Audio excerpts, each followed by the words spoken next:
So before I get into the nitty-gritty stuff in Nexus, I'm just going to show you a little outline. And the outline is what we're going to cover today. So the question that I'm going to try to answer first is, what is a labeling skeleton in Nexus?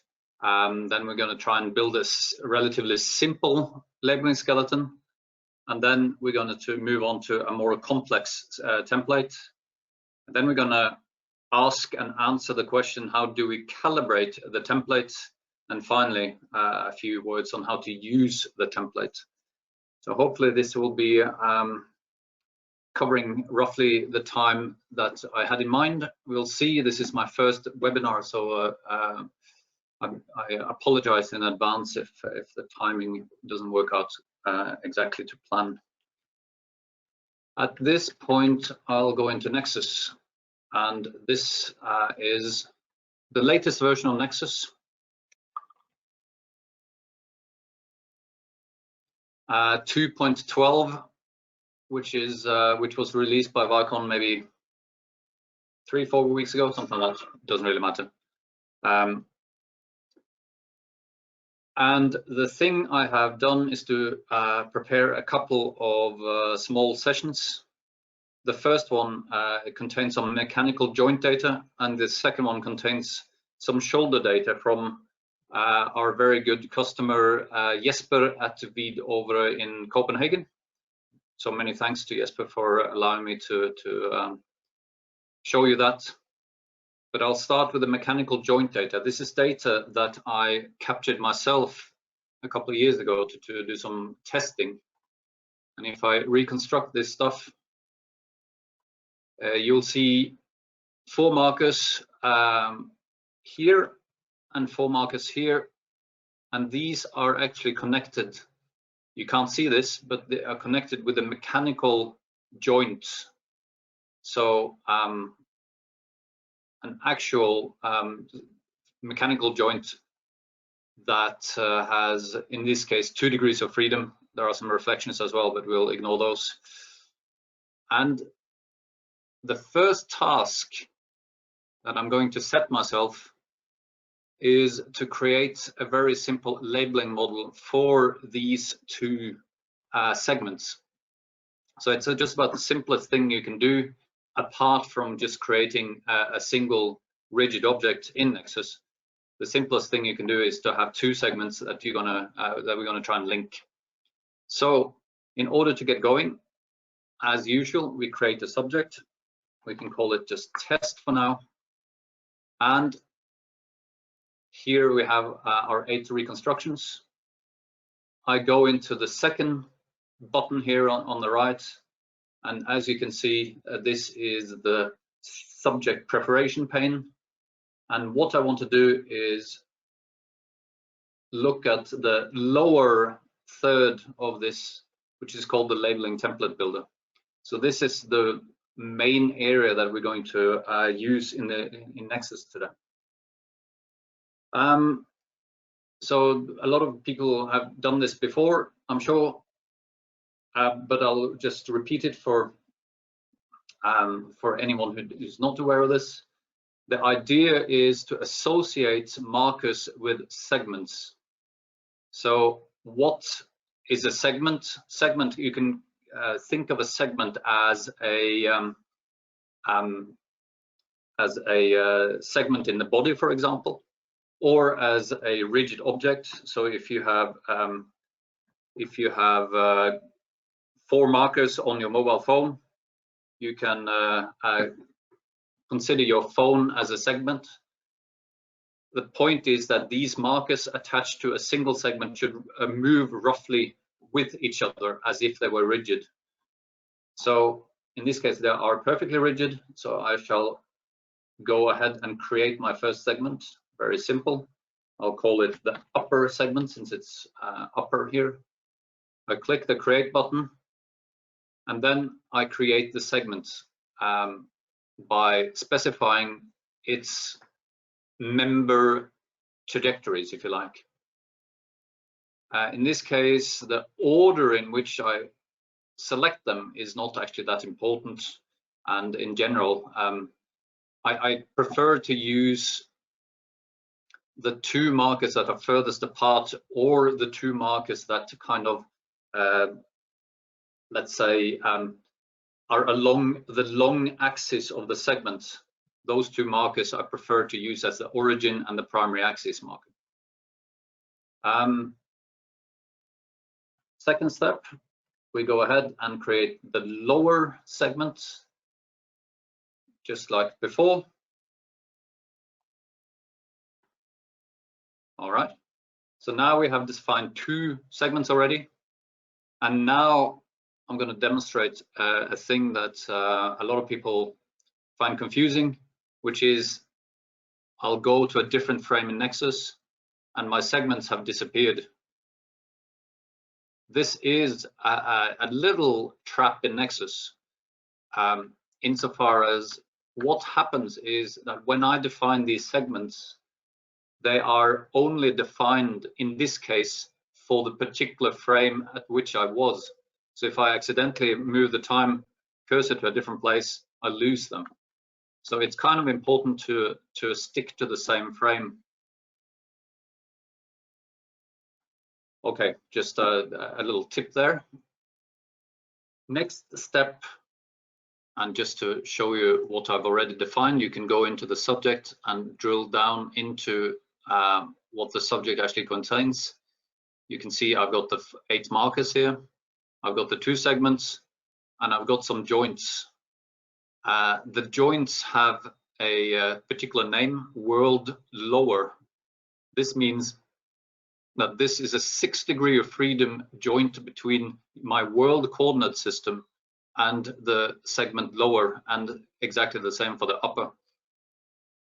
This connection between the world coordinate system and the segments themselves is not particularly important, but it always has to be a 6 degree of freedom segment joint, sorry, which means that you have total freedom to move around, and that is by default, and that is the way it should be. Now, what I want to do now is actually to connect these two to each other. And I have several options when I do this, because if you go into this menu for the link segments, you have ball joint and free joints. By default, these two are available. And the idea here is to select the type of connection that also is present in the physical world. In this case, I know for a fact that these 2 segments are connected with a ball joint. So in this case, I can go straight ahead and connect them with a ball joint. If, for example, these 2 were connected or not connected to each other at all, then I could actually link these segments with a free joint. But in most biomechanical situations, ball joints are quite common. They tend to correspond to like hips and knees and stuff like that. So I'll use also a ball joint here. And as you can see, this has completed my labeling skeleton. I can now go ahead and rename the markers if I prefer other labels.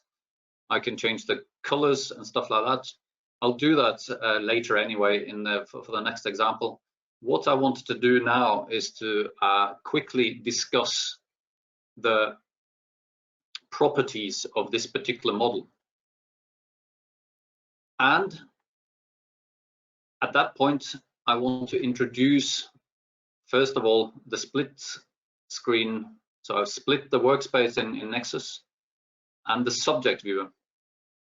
The subject viewer is very handy because it shows me the subject that I have defined as it currently is defined as a template, or as the way the segments and the markers are defined relative to one another. And then I'm going to introduce the kinematic fit. The kinematic fit, what the kinematic fit does is to fit the labeling skeleton onto the markers that we have measured.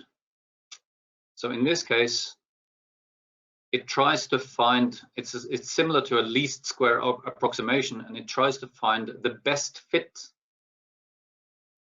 for these for this model on the right, for this skeleton on the right, to the actual markers that we have measured.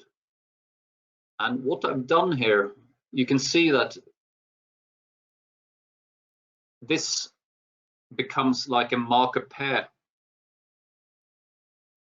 And this may or may not be confusing, but the idea is that the marker on the right here, which I've actually rendered in lower quality, that is where the labeling skeleton expects the marker to be according to the skeleton. And on the left, you have the actual position of the marker as measured by the Vicon system. Now, what are we trying to achieve here? We're trying to achieve a labeling skeleton that as closely as possible mirrors the real world. Now, the real world in this case is that this joint is nowhere near this particular marker. That's just the default, because I haven't been able to feed any information other than my initial build or my initial definition of this model. So this is the default, but this joint that I'm talking about is actually nowhere near the marker itself. It's somewhere in between. So the question is, how do I achieve this? How can I improve this model, this labeling skeleton, so that it more closely mirrors the real world? And this is where my functional calibration comes into the picture. So I'll create a new pipeline, and I'll do a functional skeleton calibration. And if we run this, we'll see what happens.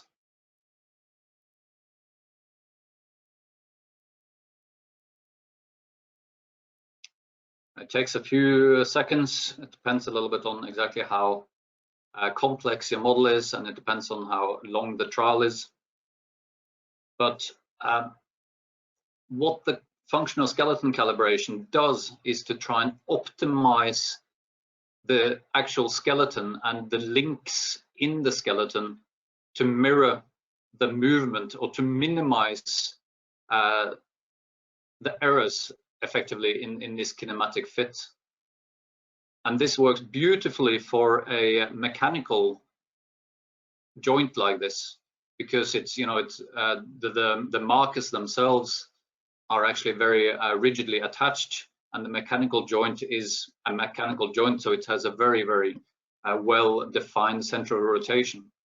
So what we end up with here is actually a very good functional calibration, where the location of this joint is to within a few millimeters, exactly like the joint position of the object that was used in the first place. So this is essentially the idea of, this is just to introduce the whole concept of the labeling skeleton, is that you want to create a model where you associate markers with segments, and when you have more than one segment, you also want to have joints that make sense between them. So this, in the biomechanical world, would be a shoulder joint, or a hip joint, or a knee joint.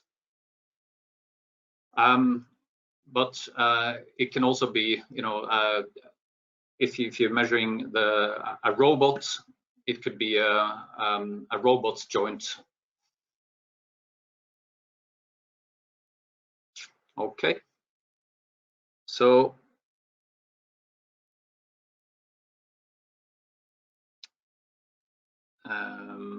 just looking at my cheat sheet here.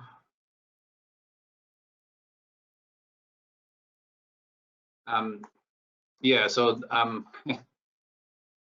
in case anyone's wondered what's the how to use these advanced joint types here, hinge and hard spicer, you can click here to enable them, and you can actually link two segments. So if I unlink here, unlink this joint, I can actually use a 2 degree of freedom joint, the hard spicer joint, for example, to link these two instead of the 3 degree of freedom joint. Now, this may or may not work in your particular situation because they end up with a default. As you can see, you can actually visualize the 2 degrees of freedom or the 2 rotational axes. If these actually correspond to your mechanical joint, then this might work well. But in normal biomechanical circumstances, you don't actually have to worry about these two, the hinge joint being the 1 degree of freedom and the hard spicer being the 2 degree of freedom. What you typically do in biomechanics is to use the ball joint or the free joints. They are easier to deal with. Okay, I'm going to hop out of this and just go into a typical gate scenario, and this is actually the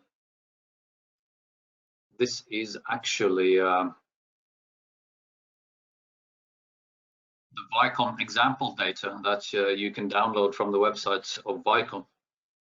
So this looks like this is an ordinary overground walking scenario.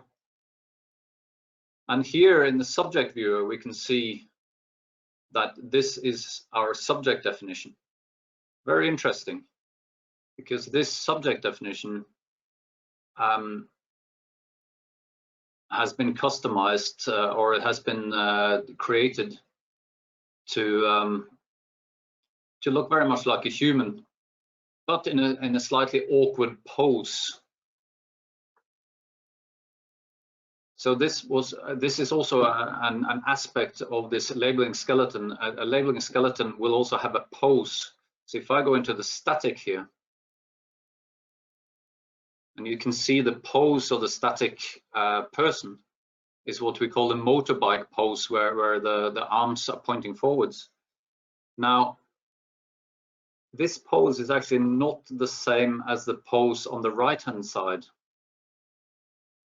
And the interesting thing about that is that if you try to use the auto label static, which is it's part of this auto initialize pipeline. It's the first operation of the initialize pipeline. What this tries to do is to use the pose of the labeling skeleton to automatically label the static. The idea is that the pose is known, but the size is unknown, which is exactly the opposite of normal labeling problems where you have a known size but an unknown pose. The problem here is actually that the pose of this skeleton, and this also actually shows you another good reason to have a look at the subject viewer from time to time.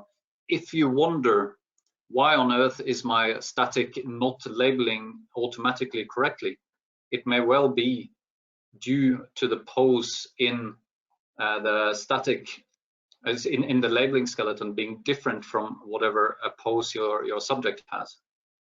Now, interestingly, we can fix this. So the first thing we do is to fit the labeling skeleton. The kinematic fit shows us, as I mentioned before, it shows us how well the labeling skeleton fits onto the measured marker. But we have an operation here in the pipeline, which is set auto label pose. So if you want to update the pose for the auto label for the static, I mean, you can use this set auto label pose. And as you can see, the labeling skeleton now has adopted the exact same the exact same pose as our subject here.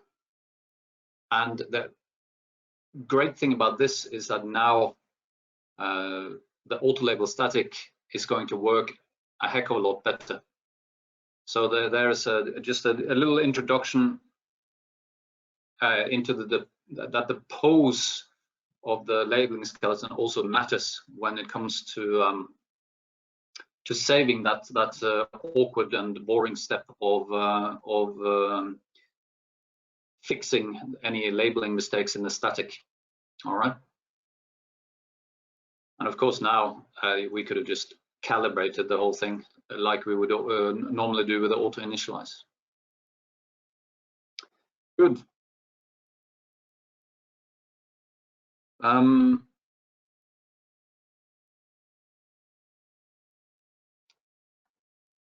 That brings us to the next topic, or to the biggest topic of this webinar, which is building a more complex labeling model. So let me go out from here again and get rid of this for now. Remove operation, back into workshops. And this time, this is the data I talked about earlier. This is a shoulder, especially if I open the static and I reconstruct the static. This is a shoulder marker set. So it's kind of difficult to guess that, but I happen to know it. But these are the torso markers. These are two extra calibration markers or anatomical markers for the scapula. This is the right shoulder, and here is like a shoulder girdle or a shoulder rigid object placed on top of the shoulder. This is an anatomical shoulder marker, and then we have the upper arm and the lower arm. So how do I go about defining this labeling skeleton? Well, we start as per usual. We create an empty subject. So I'll just call it test again. Doesn't really matter what I call it for the purpose of this.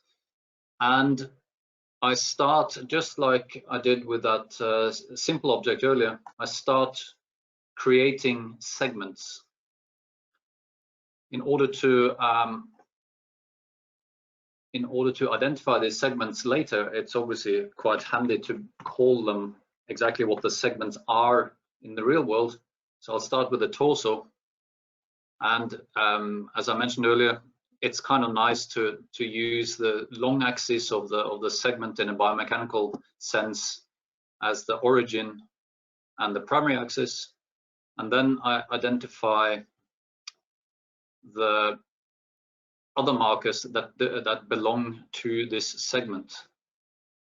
These two will be taken off for the dynamic, so I should not use those as my defining, as in the primary or origin, because they will be taken off for the dynamic trial.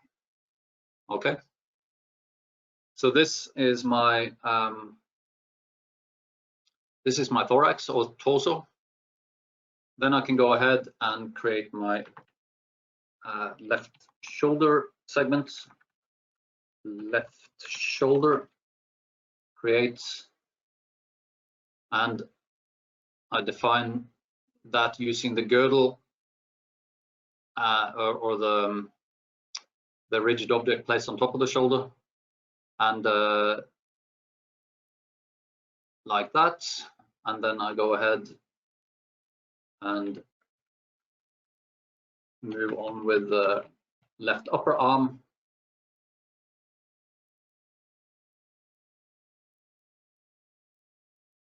And then finally the left lower arm.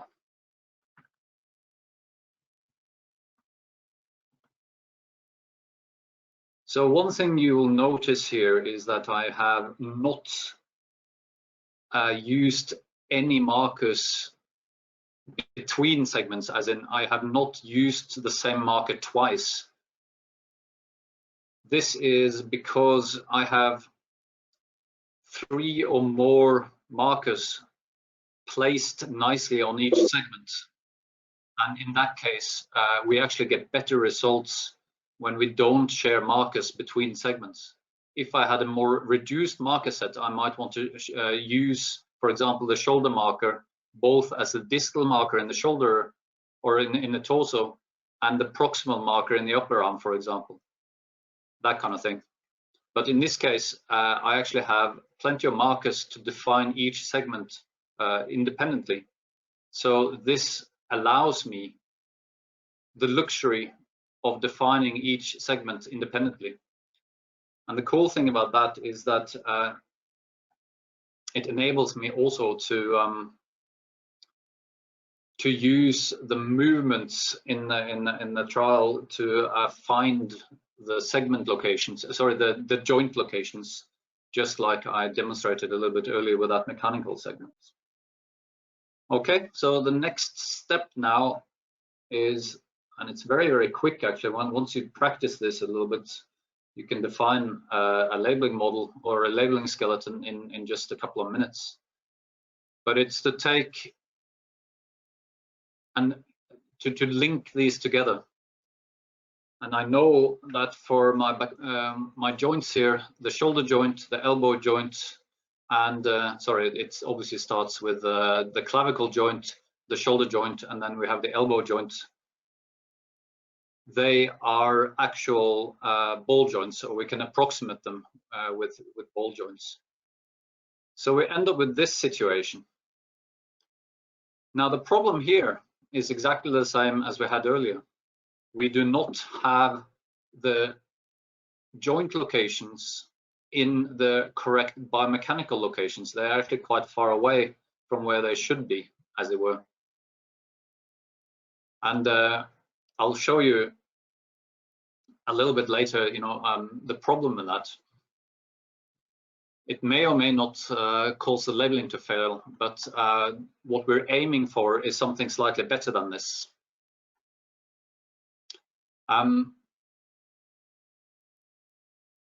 What I'm quickly going to do is actually just to change some, because we actually want to probably customize this skeleton a little bit.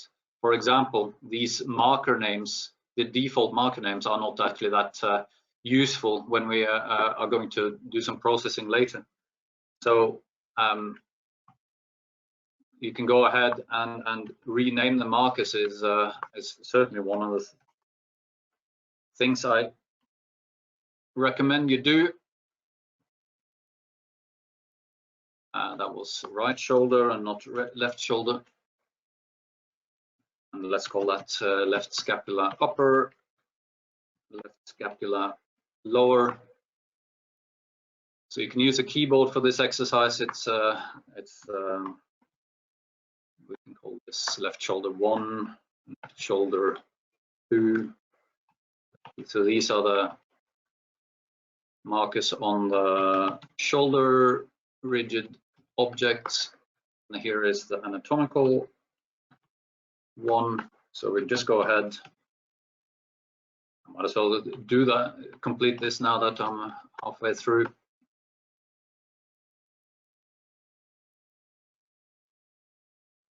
Here's some extra upper arm markers.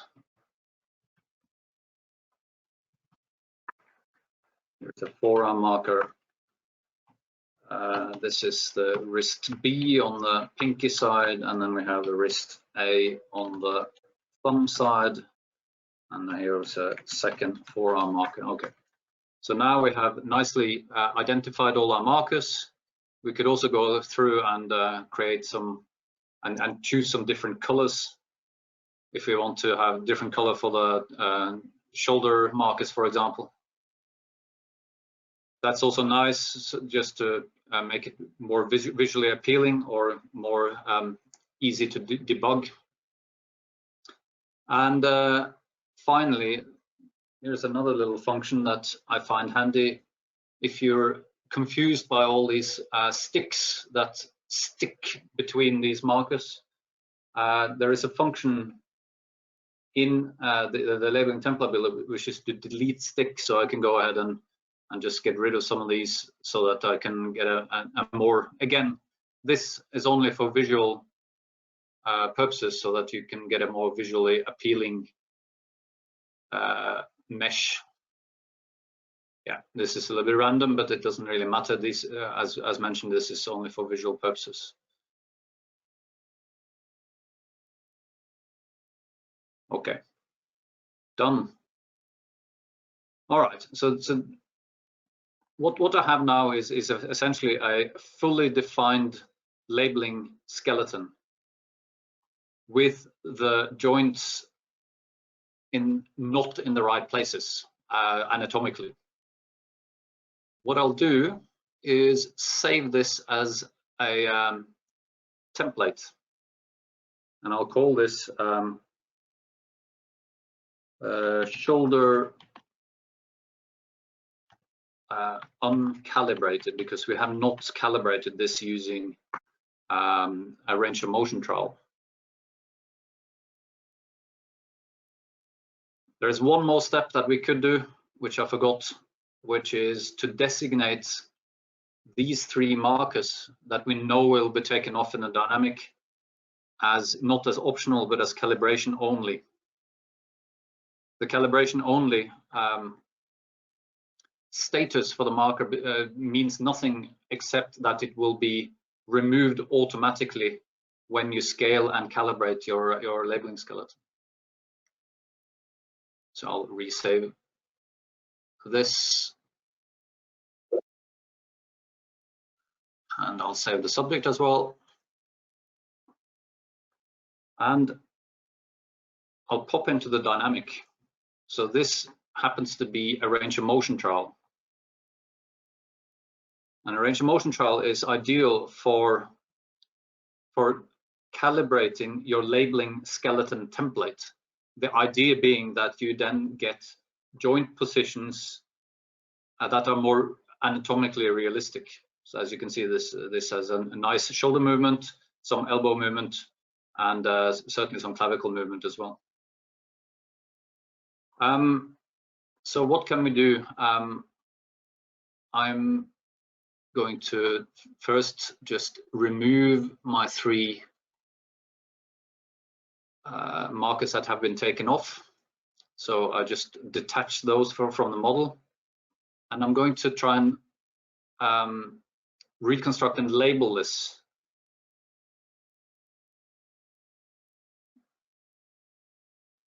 So if this is indeed the same subject, then chances are that you'll get a pretty good labeling result straight off the bat, even though this, as I mentioned, these joint positions in the labeling skeleton are not perhaps 100% correct. And we can actually do a kin fit again. So this now fits our labeling template onto the markers that we have measured, and we can actually see, how the expected marker position from the skeleton differs from the measured marker position. We can see that there is, in some cases, quite big distances. The reason for this is purely that the joint positions in the skeleton are not at the correct position anatomically. Okay, so how do we get them? How do we improve this situation? Well, this is where the functional calibration comes into the picture again.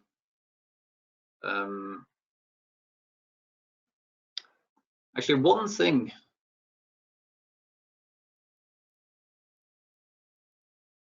thing we can do, just to, I'm not sure how many of you have looked at the different options that you have in the pipeline here. So the pipeline operations, there are many pipeline operations, and some of them are more difficult to understand than others. One interesting one is actually this one, calculate skeleton joint and marker statistics. Now, what does this do? This actually calculates how the measured markers move relative to the expected markers. So I'm going to run this operation quickly. And since I have in my view options selected this option called draw covariance, this actually shows me with little ellipsoids or whatever you want to call them, how so essentially how the movement takes place in 3 dimensions relative to the labeling skeleton and the measured marker positions. So essentially, this means that the bigger such an ellipsoid is, the more error you have in your labeling skeleton. Alternatively, it could also show you how much skin movement or how much soft tissue artifact there is in the subject. Both of these would essentially show up like such ellipsoids when you do this marker statistics calculation. Now, what we do now is the functional skeleton calibration again. Let's go ahead and do that. And Nexus will now try to optimize the joint locations, just like we did earlier, but now it does it for all 3 joints rather than just the 1 joint we had earlier. And if your range of motion trial is good, as in covers the range of motion for the different joints, you will see an improved result typically. Now this is a very complex mathematical operation and written by very clever engineers at Vicon. So it also means that it takes a few seconds or a minute or so. So bear with me for a little bit longer.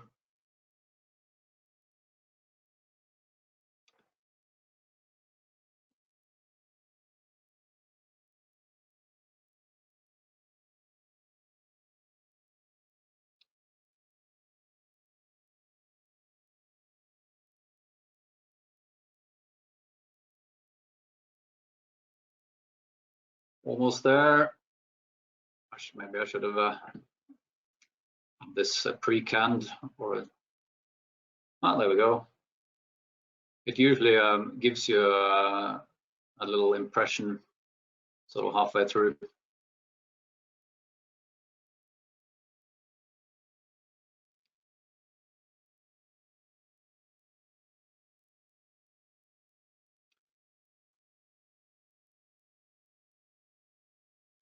Okay, so as you can see, it's finished the operation, and it's really quite, well, I think it's astonishingly cool, the fact that it has found an approximate location of the clavicle, of the shoulder joint center, and of the elbow joint center.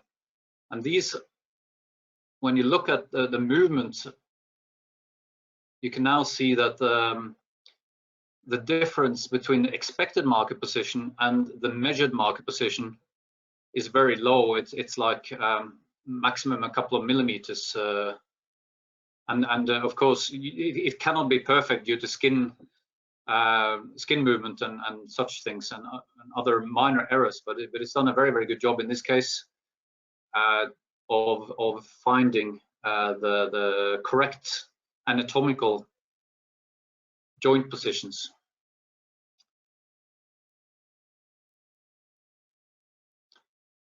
Good. And this pretty much completes the functional aspect of this. Now, there is one slight complexity that I need to address before we save this as a template, because in the static we had 3 markers that were calibration only. I've detached those, and I cannot just reattach them straight away, because the segment positions and the joint positions have changed.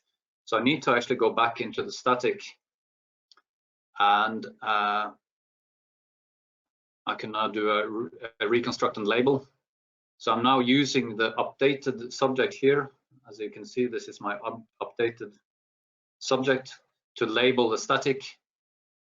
It has correctly not labeled these 3.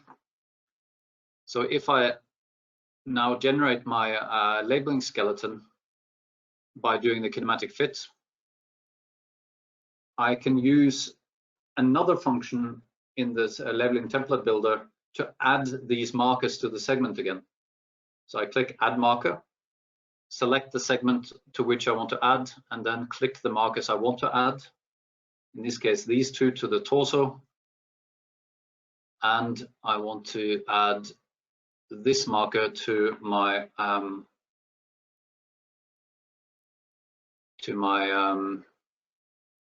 shoulder. Okay,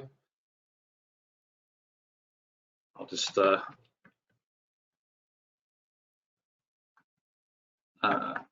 put the labels back.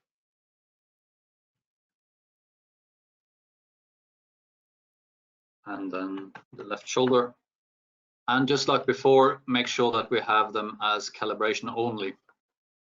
That actually completes my work in terms of generating this as a labeling skeleton as a template.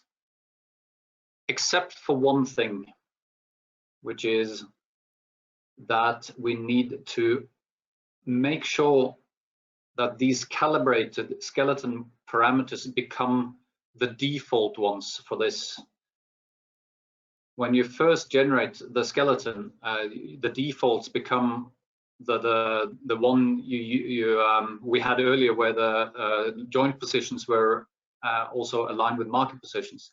What we want to do now is actually to do an update skeleton parameters.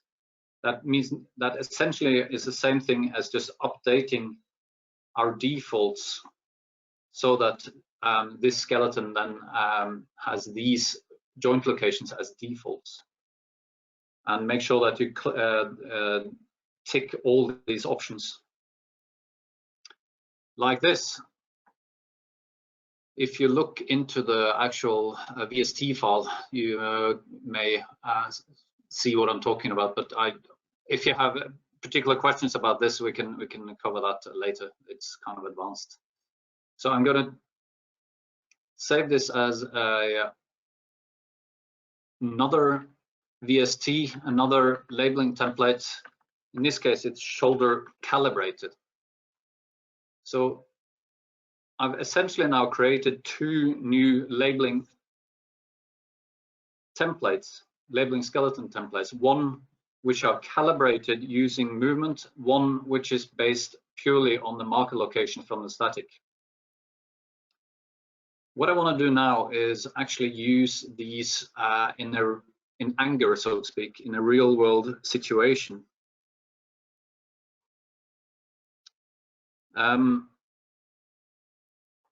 So I'm going to close this trial, and I'm going to open my static.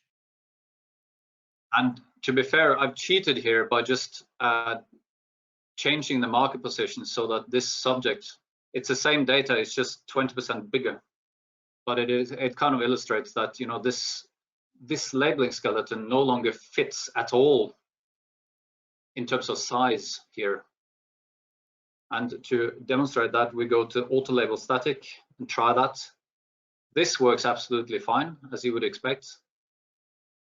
But if I do the kinematic fit, you'll see that the actual skeleton that we have defined, its size is completely off. It is nowhere near. Actually, so one step that we could have done is actually to go completely back. And out and delete the subject and start from the actual template like you would do. I forgot about that, sorry. So here, let me just delete my subject, go out, back in again, and now we pretend that we, this is a completely new subject that just happens to be roughly have the same marker set attached to him or her, but is a lot bigger.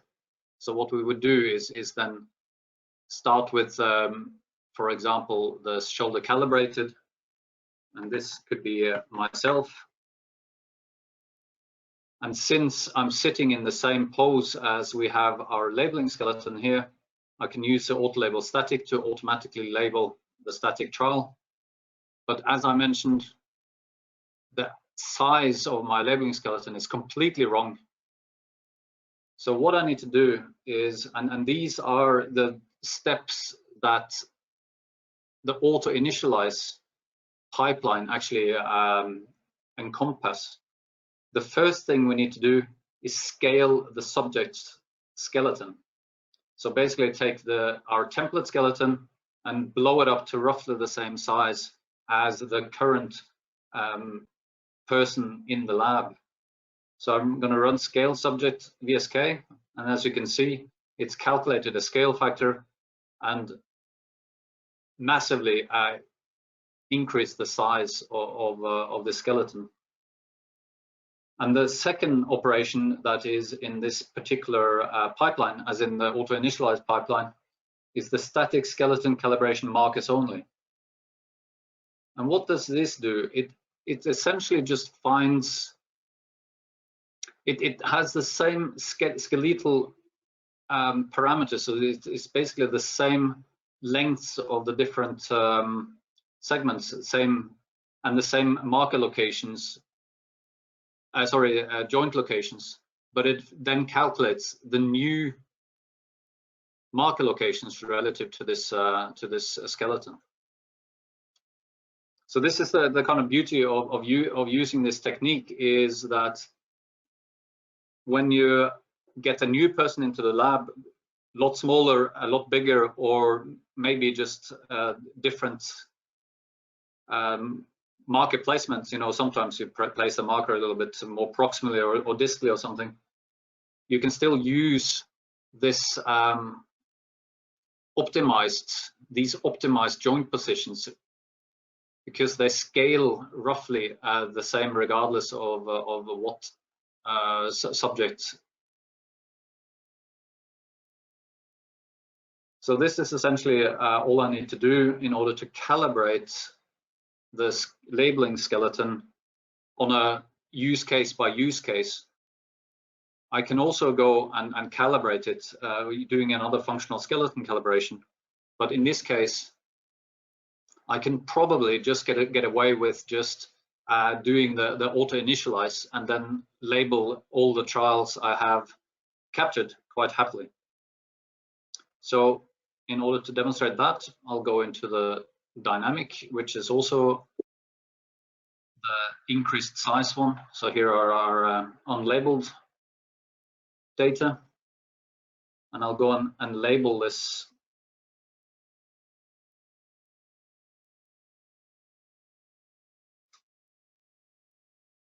like so. So here we go, perfect labels. And if we run the Kinematic Fit, we get an impression of how well, as I've mentioned now many times, the Kinematic Fit gives you an impression of how well the expected marker positions correspond to the measured marker positions. And in this case, it's not as good, not quite as perfect as it was earlier on, but pretty good. And just to demonstrate, just for a laugh, it's always good to play around with these things a little bit. If you remember, I actually also had my uncalibrated shoulder marker sets, and I'm gonna just create a subject based on this, and I'll do the auto initialize based on this. So interestingly enough, you know, this works fine in a static situation, but as you can see, we're back to the situation where the joint positions are not in the anatomically correct positions. So what would happen if I now go and try and label the movement trial? Well, we can try.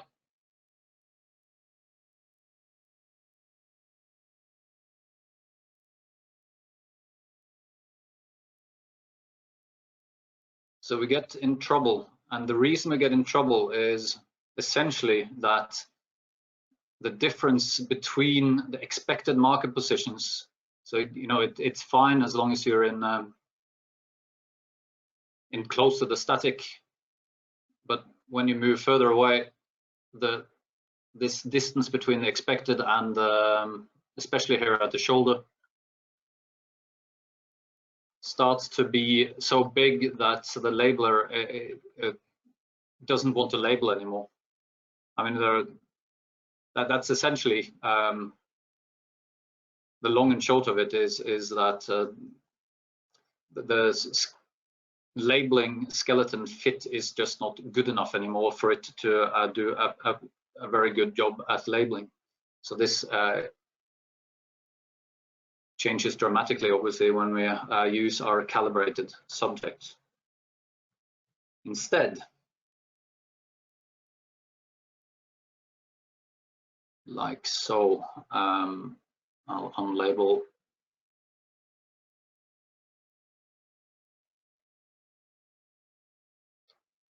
I'll unlabel here. I'll reload the trial actually, and go back to my calibrated one and run the labeler from this.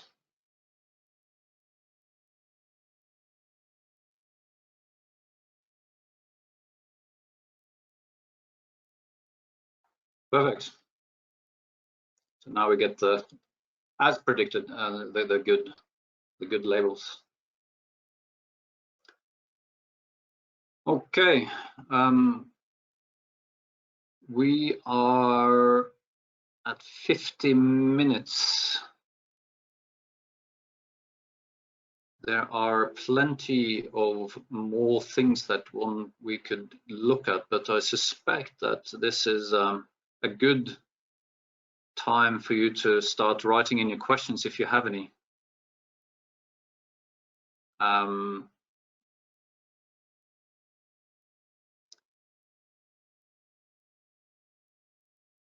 Yeah, so there is one question I see, which is that what does the functional skeleton calibration actually do to find the actual joint position? And the answer is, in theory, yes. The only information the functional calibration has is the movement of the markers. So as long as the markers move roughly with the segments to which they are attached in the labeling skeleton, then the functional calibration will find a position close to where the anatomical joint center is. But it is a mathematical algorithm, so it certainly does not necessarily find the exact location, obviously. When using custom labeling skeleton and calibrating that for a specific subject, what is the difference between running the two last operations on the pipeline, auto initialize labeling, or running pipeline calibrate labeling skeleton static? All right, so static subject calibration is also an operation that you'll find in the list here. Static skeleton calibration.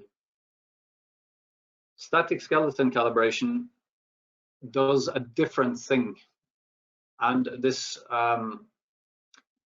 it essentially tries to solve for the best location of the different joint positions.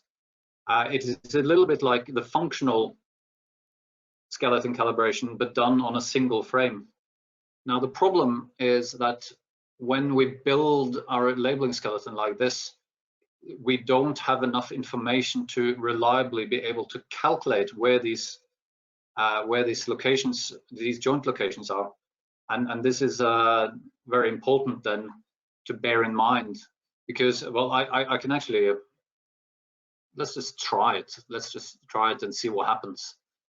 So if I go and create my shoulder calibrated VST skeleton, and let's just call this test. And what I then would do is go to my static, sorry. I would auto label a static, and then I would run the static skeleton calibration. Now, it's actually tried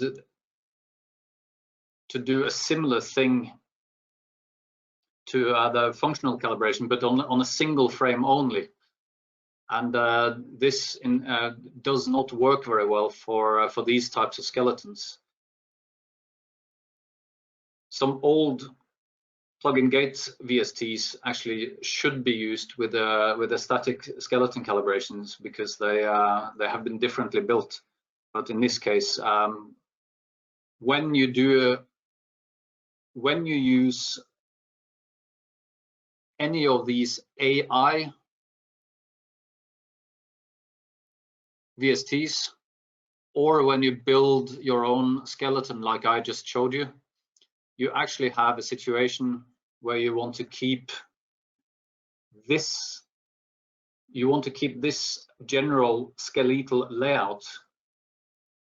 You just want to scale it, and you want to update the marker positions. So that's why we use scale subject VSK and static skeleton calibration markers only. So the markers only is important, because that means it doesn't try to find a new solution for the actual skeletal structure, if you like, because that's essentially what happened, what I did with the static skeleton calibration.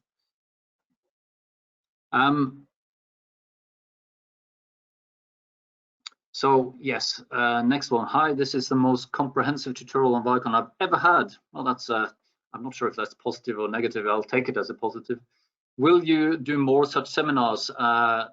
Yes, we are planning in 2 weeks another session on ProCalc, which will cover some aspects of biomechanical modeling in ProCalc and some useful tips for that.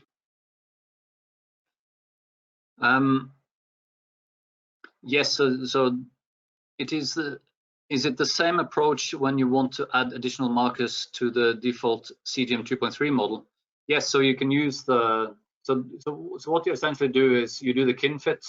Well, in this case, I should have obviously scaled the subject and run the markers only operation. But if you do the kinematic fit, you get the labeling skeleton fitted, right? And if you then have, I'll just unlabel this. So if you have a new marker like this one, imagine this was a new marker, you would essentially, and this is the CGM 2.x VST, then you would go in here and use the add marker function like this. Okay. Also, never ever forget that Nexus has a very nice undo redo function, so you can actually go back and forth.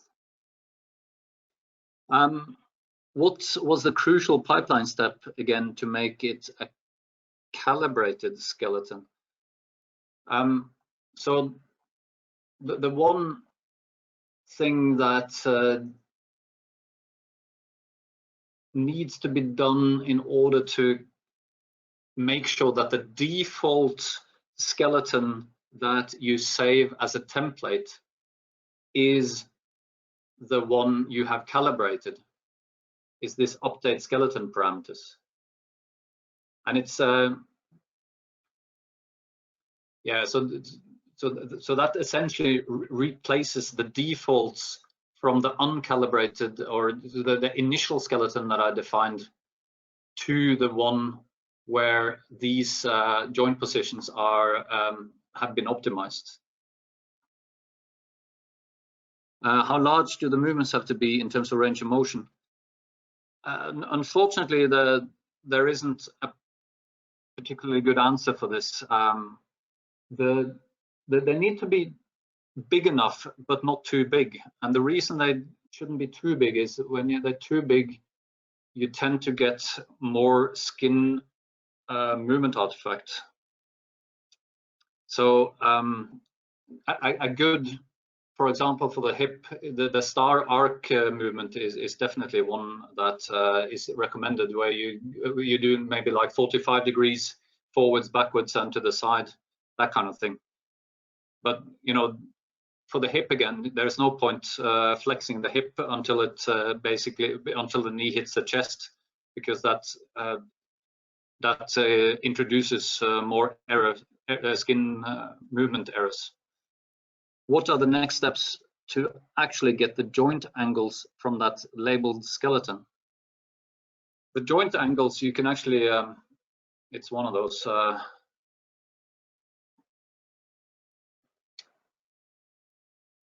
it is a good question. Now, it depends what kind of joint angles you're after. So it cannot be stressed enough that this labeling skeleton, it's not a biomechanical model. It is a skeleton that we use to automatically label the markers. Okay, so these joints here and these segment locations, these different segments that connect the joints, their coordinate systems are not aligned with the anatomical coordinates. So as you can see here,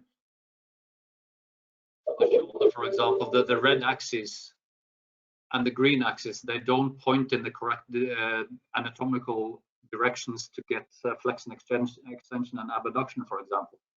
So you cannot get reliable kinematics, as in biomechanics kinematics, out of the labeling skeleton. You can, however, look at the kinematics if you find it interesting. So you only have to, you know, click on the joint, and then you get the XYZ kinematics from this joint. But do bear in mind that these axes, they don't necessarily, I mean, you could be lucky, obviously, but they don't necessarily correspond to the anatomical axes that you use typically in biomechanics. So the next step to get biomechanically valid joint angles is to run a model that you have defined, for example, in ProCalc or in MATLAB or in any other tool that you may have.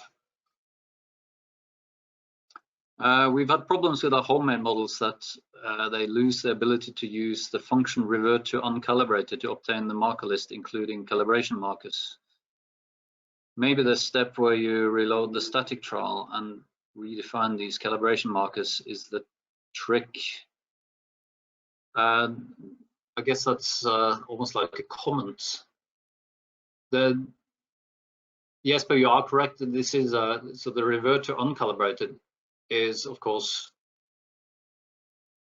an option, and it should revert to the default. I have to admit that it doesn't always, in my experience. So, for example, in this case, as you can see, it reverted to the scaled version of the default. It didn't go back to the actual default where the skeleton was a lot smaller. So I think, to be fair, the revert to uncalibrated is not 100% correctly implemented as you might expect. I'll try and figure that out with Vicon actually. What is the difference of using CGM 2.x to connect data if we connect data first, get static data, and then run and get dynamic data? Can you talk about some applications that use the steps you included here? Scale subjects. Not sure if I understand the question. That as the CGM2 model as implemented in the pipeline. So if you go to data processing and you look at CGM2 calibration, CGM2 functional calibration, and CGM2 fitting, it is very important to understand that the labeling skeleton is not, it doesn't have anything to do with the CGM2 model per se. It just happens to be the marker set that CGM2 requires. So we're using the labeling skeleton to correctly identify or label the markers for the CGM2 model, but the actual CGM2 model is implemented in these three pipeline operations here. And as long as, I mean, the CGM2 modeling would not care if you manually labeled everything or if you used a CGM2 labeling skeleton to label it. The point is that they are actually separate, and that the auto labeling and the labeling skeleton, the main purpose of it is to save you hours of time and hopefully a lot of irritation when it comes to manual labeling or fixing manual labels. Would you use a calculated joint as joint for further processing in, for example, OpenSim? I mean, there is nothing stopping you from using these calculated optimized joints for further processing, but for sure, if you were to take these into OpenSim or something like that, that would be very advanced usage.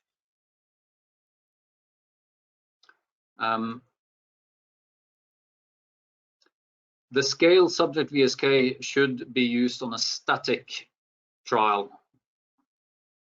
So by far the most efficient way of using Nexus and all this stuff is to use a static trial where you have the same pose, as I mentioned earlier on, the same pose. So here, let me create another subject just for fun. Let's call it new. So this is my most recent subject. As I mentioned, subject viewer here, it shows you very nicely the expected pose. So by far the most efficient way of getting the static processing done is to make the subject adopt the same pose as you have here, do the auto label static, and this has a very high chance of working as long as the pose is more or less the same. And then you do the scale subject VSK on the basis of this static trial. The static trial only needs to be a couple of frames long, but it does need to have all the markers present. And then finally, of course, as I mentioned earlier, the markers only.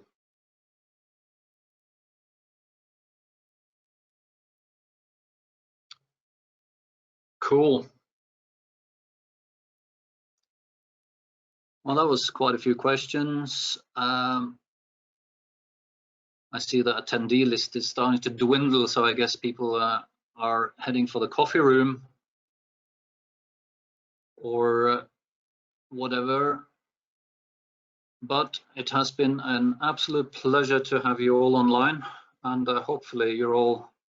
So unless someone types in a question very quickly, I'm going to start my summary. I actually had just a couple of I got a nice little warning that can you talk about the procedure static calibration? Yeah, so the static skeleton calibration, that's the one we're talking about. So as mentioned previously, the static skeleton calibration can be used for certain certain older VSTs.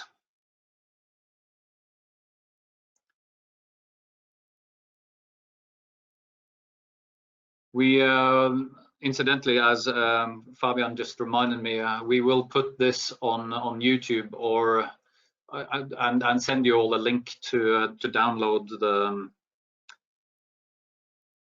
the presentation.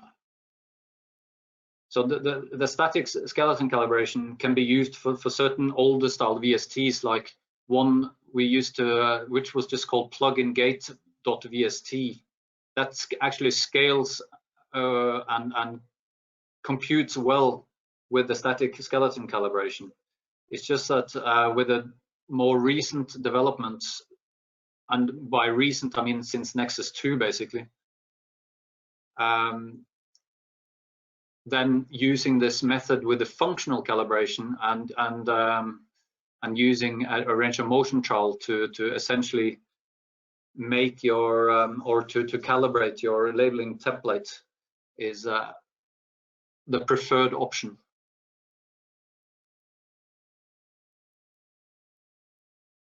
So certainly another question came in here. How old does a VST need to be to use a static calibration? So this is, yeah, so let's put the cutoff point is actually between Nexus 1 and Nexus 2. So in Nexus 1, the static skeleton calibration was the simplest way of calibrating the VSTs that you created back then. Whereas in Nexus 2, this has changed to this method that we've been talking about today. Unfortunately, this is a complex topic, so if you have particular questions in this regard, then feel free to contact us. This is, yeah, it's a little bit beyond the scope of this particular presentation, but I can certainly say that back in Nexus 1, then the static skeleton calibration was the only way of calibrating a labeling skeleton, except if you use the range of motion. Now with Nexus 2, the preferred way for the newer VSTs is this scaled subject VSK and the static skeleton calibration with markers only. So yeah, the functional calibration then becomes more important, because that is the way to get your joint positions in roughly the correct anatomical positions. And as demonstrated several times, you know, when you do the kinematic fit, or then you get an impression of how the labeling skeleton moves relative to what you've actually measured, and a well-calibrated labeling skeleton will always help you when doing the labeling.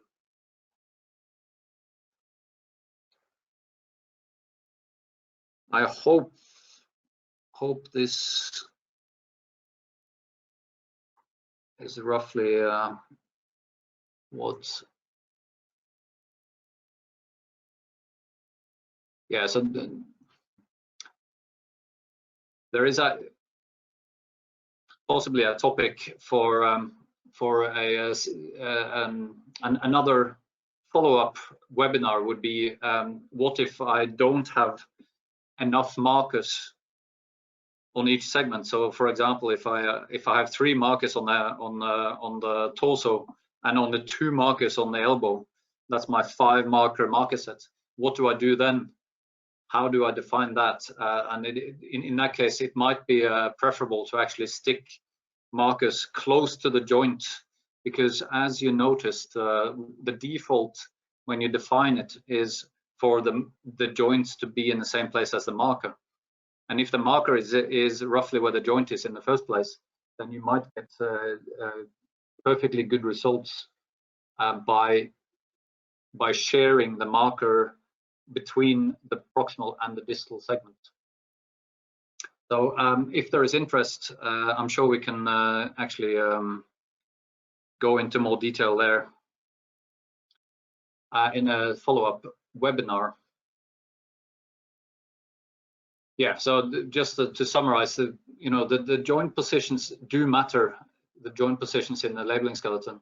The closer to the physical joint, the better. So, and the way to get there is the functional calibration. That's as long as the range of motion is good. And the excellent question, what is a good range of motion? How much range? And as I mentioned, too much can also be a little bit of a problem if the skin movement becomes an issue. And you can also, yeah, so we optimize the labeling skeleton templates. Am I still?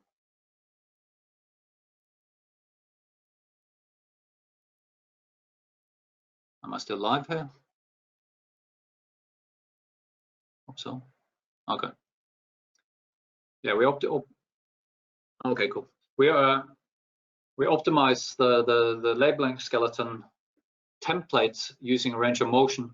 There is nothing stopping you from further optimizing this based on the current subject in the lab. You can basically just take an ordinary movement trial and further optimize the skeleton for that particular subject if you find that it doesn't perform particularly well with using the template.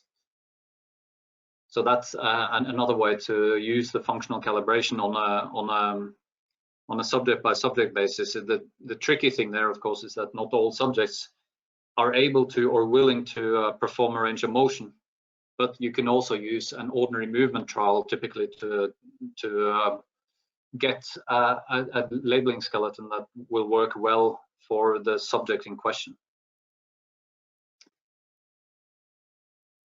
So I think that pretty much ends my presentation for now. I hope that you've all had some useful information out of it, and I very much look forward to seeing you all at some stage in real life once this pandemic is gone. So with that, I shall bid you a fond farewell and say auf Wiedersehen.